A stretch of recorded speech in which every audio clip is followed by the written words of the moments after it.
स्वागत है आप सभी प्रतियोगी छात्र एवं छात्राओं का मेरे चैनल अवस्थी क्लासेस में। मैं आरपी अवस्थी आप सभी विद्यार्थियों को नमस्कार करता हूं। तो साथियों, हम पढ़ रहे थे भारतीय इतिहास और भारतीय इतिहास में पढ़ रहे थे बौद्ध धर्म। बौद्ध धर्म में अभी तक हमने काफ़ी कुछ पढ़ा था, आज उससे आगे पढ़ेंगे। बौद्ध धर्म और जैन धर्म में क्या समानताएं थीं, क्या असमानताएं थीं, साथ ही साथ बौद्ध संगीतियाँ कब और किस समय कहाँ पर हुई। तो आइए पढ़ते हैं बौद्ध धर्म से जुड़े हुए कुछ और तथ्य। हमारा विषय है भारतीय इतिहास। भारतीय इतिहास और भारतीय इतिहास में बौद्ध धर्म।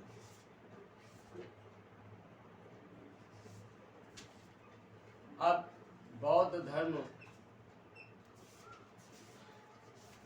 और जैन धर्म को का तुलनात्मक अध्ययन यदि हम करें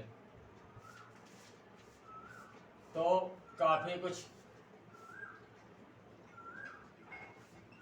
समानताएं और असमानताएं में नजर आती है। जैसे बौद्ध धर्म और जैन धर्म दोनों ही ईश्वर की सत्ता पर विश्वास नहीं करते हैं, वेदों की सत्ता पर विश्वास नहीं करते हैं, वेदों को काल्पनिक मानते हैं। इसके अतिरिक्त छुआछूत, वर्ण विभेदन और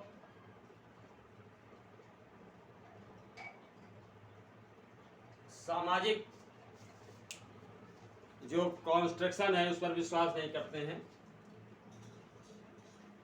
इसके अतिरिक्त जैन धर्म और बौद्ध धर्म दोनों ही यानी दोनों के जो प्रवर्तक हैं, यानी बौद्ध धर्म के प्रवर्तक गौतम बुद्ध या सिद्धार्थ और जैन धर्म के प्रवर्तक महावीर स्वामी दोनों ही क्षत्रिय कुल के हैं, क्षत्रिय कुल के हैं। बहुत कम लोग जानते हैं इस बात को, समाज में बहुत कम लोग जानते हैं। केवल प्रतियोगी छात्र ही इस पर थोड़ा सा जागरूक हैं, उनको जानकारी है। शेष समाज के बहुत कम लोगों को ये जानकारी है कि दोनों कुलों के जो प्रवर्तक थे वो क्षत्रिय थे, यानी ठाकुर थे। ठीक, और इसके अतिरिक्त जो खास बात आती है वो ये कि दोनों धर्मों के प्रवर्तकों ने इन धर्मों के प्रचार प्रसार के लिए, यानी बौद्ध धर्म के प्रचार प्रसार के लिए और जैन धर्म के प्रचार प्रसार के लिए जनसाधारण की भाषा का प्रयोग किया। बौद्ध धर्म के प्रवर्तक यानी गौतम बुद्ध ने पाली भाषा का प्रयोग किया, ये जन सामान्य की भाषा थी उस समय। और जैन धर्म के प्रवर्तक महावीर स्वामी ने प्राकृत भाषा का प्रयोग किया। दो सवाल पूछे जाते हैं दोनों से, ध्यान रखने की चीज़ है कि बौद्ध धर्म का प्रचार प्रसार पाली भाषा में हुआ, ये भी उस समय की जन सामान्य की भाषा थी।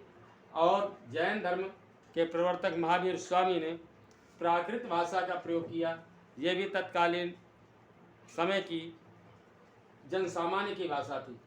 तो इसका लाभ ये मिला कि जो इन दोनों धर्मों के सिद्धांत हैं, जैन धर्म के और बौद्ध धर्म के जो सिद्धांत हैं वो निचले स्तर तक, समाज के निचले स्तर तक पहुँचे, यानी समाज के निचले स्तर तक पहुँचे, जन जन तक पहुँचे। जैसे उदाहरण के लिए आप देख लीजिए कि कहीं आप अगर खड़ी बोली का प्रयोग करते हैं,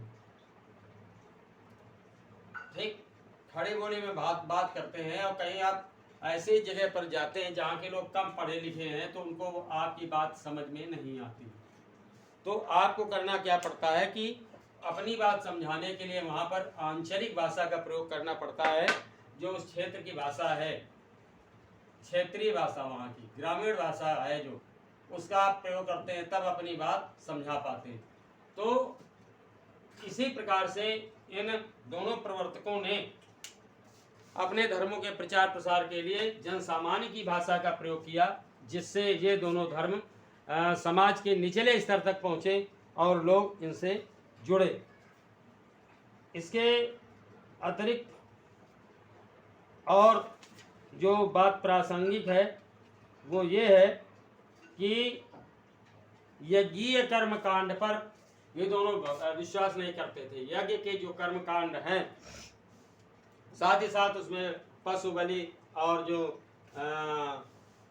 सुरा की आहुति, सोमरस की आहुति दी जाती थी, इसको ये लोग नहीं मानते हैं।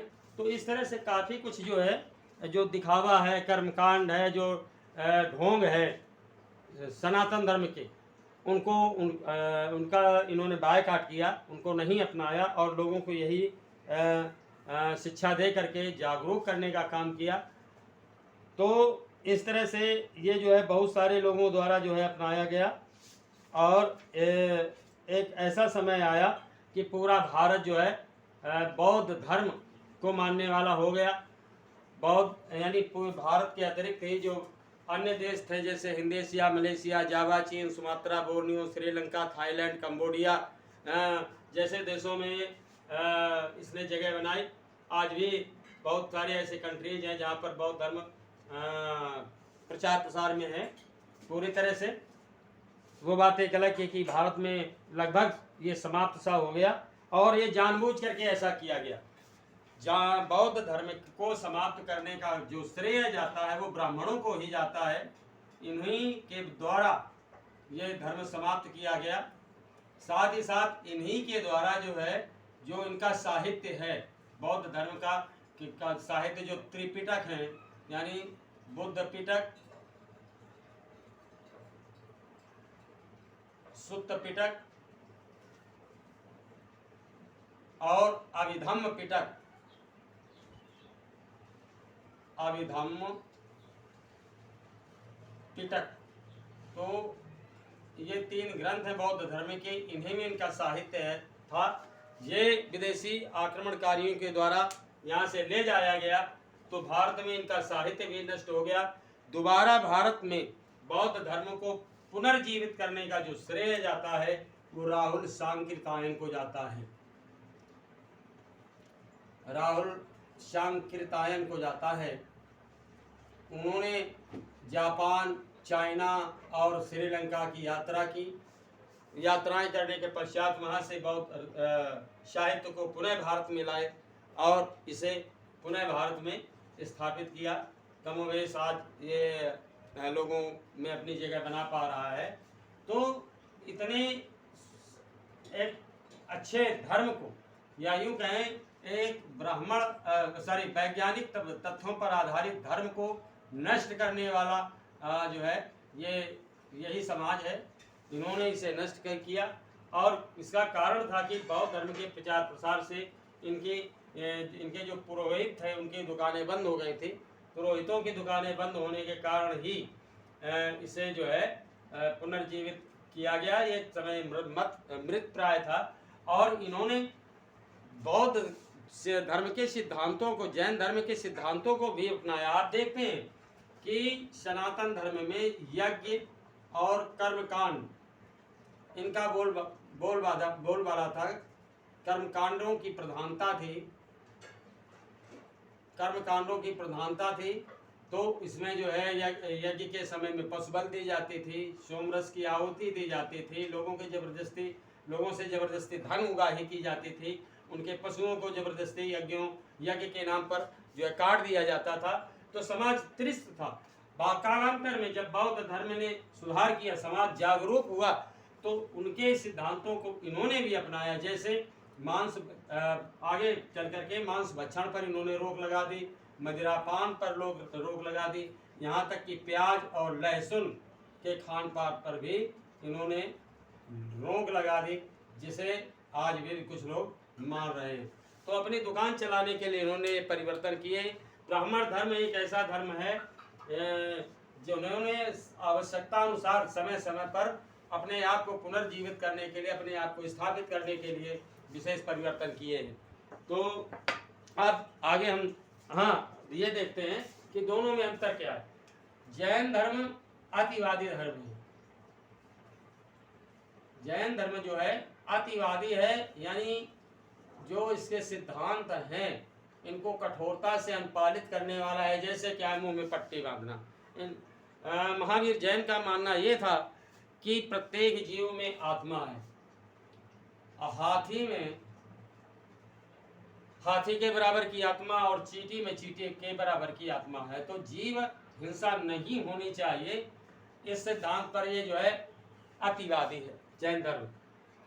इसके अतिरिक्त जो कैवल्य है जैन धर्म में, कैवल्य यानी ज्ञान की प्राप्ति, ये काया क्लेश के द्वारा शरीर को भूखा रख करके, तपस्या करके, भोजन न करके, इस तरह से काया क्लेश के द्वारा शरीर को त्यागने के पश्चात ही कैवल्य प्राप्त होता है।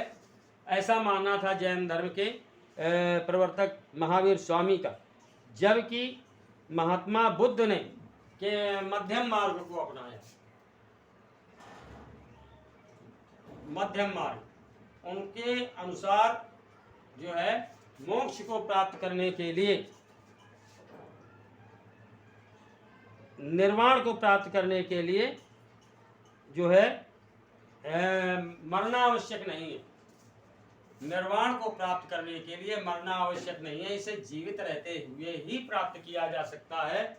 और जीवन यापन के लिए मध्यम मार्ग को अपनाना चाहिए। उनका कहना था कि वीणा के तारों को इतना मत खींचो कि उनसे स्वर न निकले, और इतना ढीला मत रखो कि वीणा के तारों को इतना मत खींचो कि वे टूट जाए, और इतना ढीला मत रखो कि उनसे स्वरोत्पादन न हो, उनसे स्वरों का उत्पादन ही न हो सके, स्वर निकल ही न सके।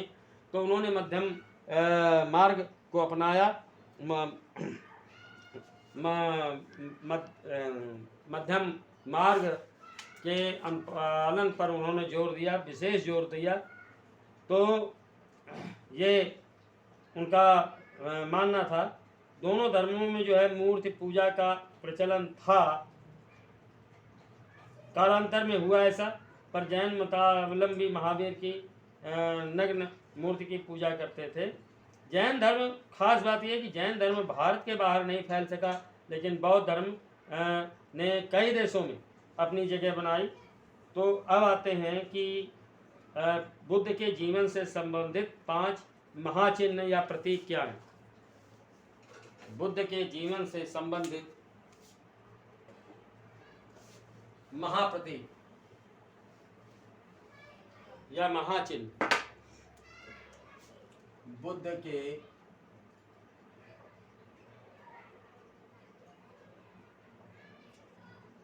जीवन से संबंधित महाचिन्ह। महाचिन्ह या प्रतीक। अब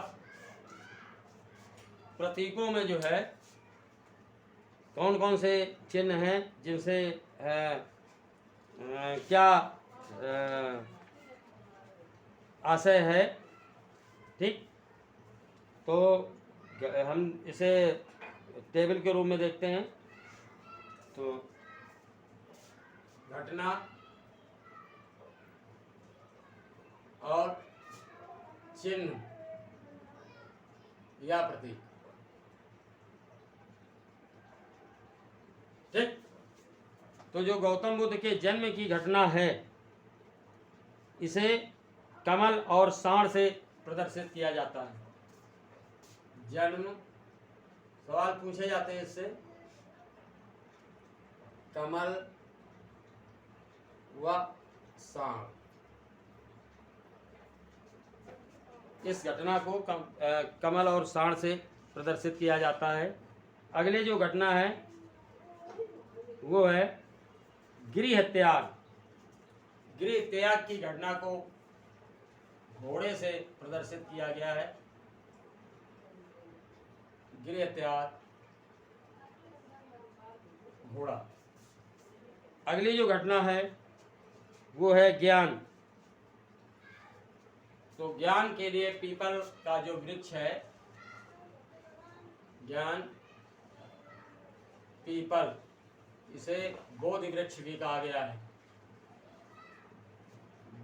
बोधि वृक्ष। ठीक। अब अगली जो घटना है वो है निर्माण। निर्माण को इनके पद चिन्हों से प्रदर्शित किया जाता है। निर्माण पद चिन्ह। और जो अगली घटना है वो है इनकी मृत्यु की। इसे स्तूप से प्रदर्शित किया गया है। गौतम बुद्ध की मृत्यु को स्तूप से प्रदर्शित किया गया। तो ये हो गई उनके जीवन से जुड़ी घटनाएं और उनसे संबंधित महाचिन्ह या महाप्रतीक। अब हम देखते हैं बौद्ध संगीतियाँ। बौद्ध संगीतियाँ कब और किस समय में हुई, इन संगीतियों में कार्य क्या किए गए, तो इसे हम देख लेते हैं। बौद्ध संगीतियाँ जो है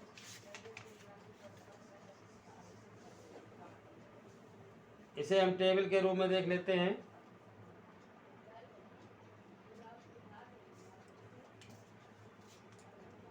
बौद्ध संगीतियाँ, 4 बौद्ध संगीतियाँ हुई। इनमें जो है बौद्ध धर्म से संबंधित जो साहित्य था उन्हें संकलित किया गया। एक टेबल हम देख लेते हैं। बहुत इम्पोर्टेंट है टेबल, इससे अक्सर सवाल बनते हैं। तो इसका जो पहला कॉलम है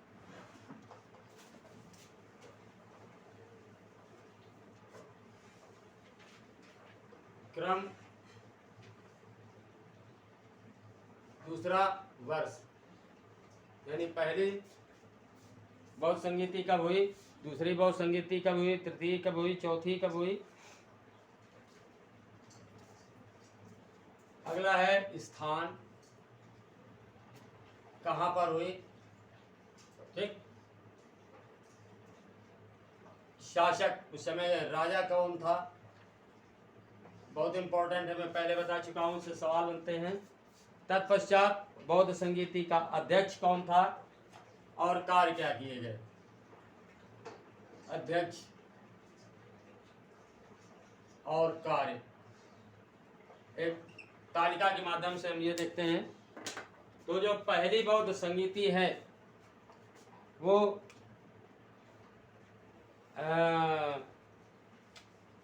483 ईसा पूर्व में हुई। प्रथम जैन बौद्ध संगीति 483 ईसा पूर्व यानी 483 BC में हुई। इसका स्थान जो है राजगृह सप्तपर्णी गुफा, राजगृह, ठीक, सप्तपर्णी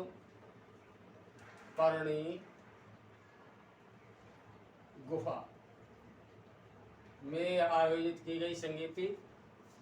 उस समय जो शासक था वो था अजातशत्रु। अजातशत्रु। और इस बौद्ध संगीति का जो अध्यक्ष बनाया गया वो महाकश्यप को बनाया गया। महाकश्यप ये इस बौद्ध संगीति के अध्यक्ष रहे। इसमें कार्य क्या किया गया, बुद्ध के उपदेशों को 2 पिटकों सुत्त पिटक और विनय पिटक में बांटकर संकलित किया गया। यानी सुत्त पिटक और विनय पिटक और विनय पिटक का संकलन। यानी जो बौद्ध के गौतम बुद्ध के उपदेश थे उनको, उनके उपदेशों को इन 2 पिटकों में जो है रखा गया, संकलित किया गया और लिपिबद्ध करके जो है इन्हें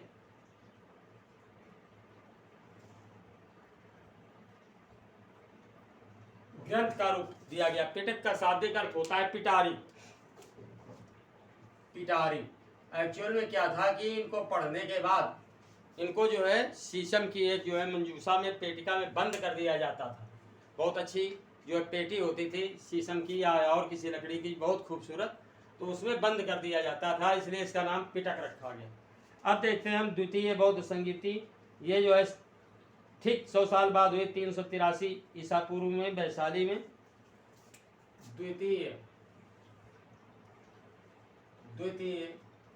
जो है 383 ईसा पूर्व में वैशाली में हुई।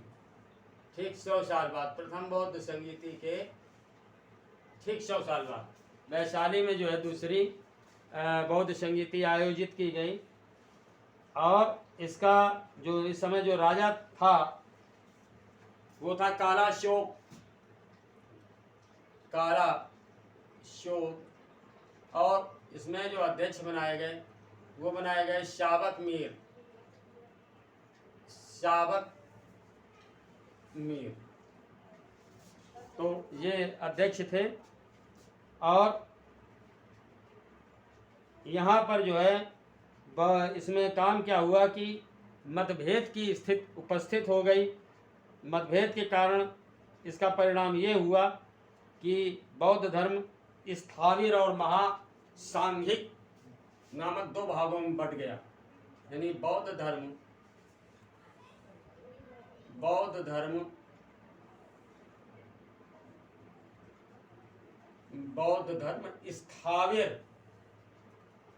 स्थाविर और महासांघिक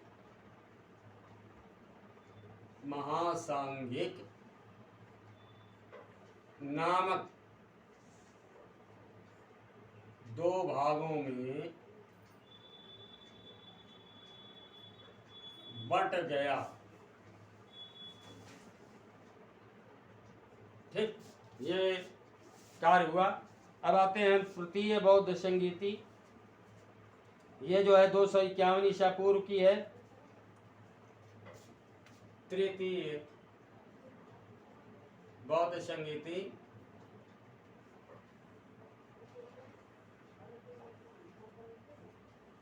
251 ईसा पूर्व। तृतीय 251 ईसा पूर्व की है, पाटलिपुत्र।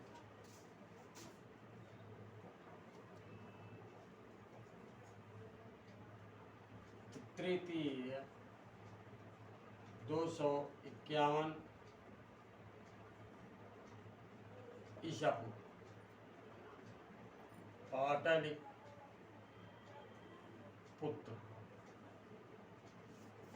इस समय जो शासक था वो सम्राट अशोक था। सम्राट अशोक के समय में ये बौद्ध संगीत आयोजित की गई। अध्यक्ष था मुग्गलिपुत्तिस्य।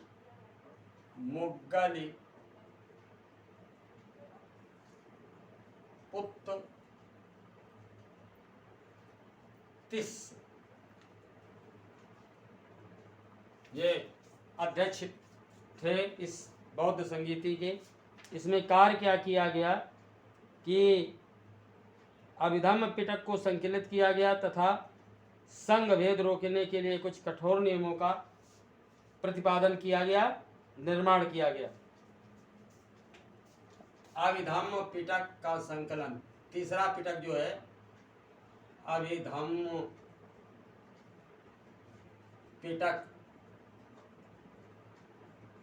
का संकलन।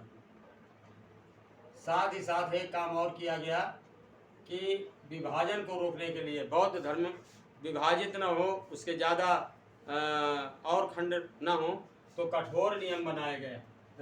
ठीक, कठोर नियमों का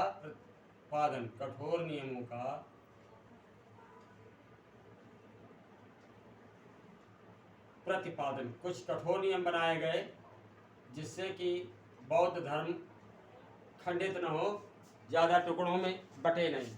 और अंतिम आते हैं हम चतुर्थ बौद्ध संगीति ये प्रथम शताब्दी ईस्वी में आयोजित की गई। चतुर्थ, प्रथम शताब्दी ईस्वी में, प्रथम शताब्दी यानी ईस्वी जहाँ से शुरू होती है तब ये बौद्ध संगीति आयोजित की गई प्रथम शताब्दी ईस्वी में। ये कश्मीर के कुंडल वन में, कश्मीर में हुई कुंडल वन में, कुंडल वन। ये जो है इस समय जो शासक था वो कनिष्क था। कनिष्क के शासनकाल में, और इसका जो अध्यक्ष था वसुमित्र और अश्वघोष, दो अध्यक्ष थे, अश्वघोष, ठीक, ये दोनों ही अध्यक्ष थे।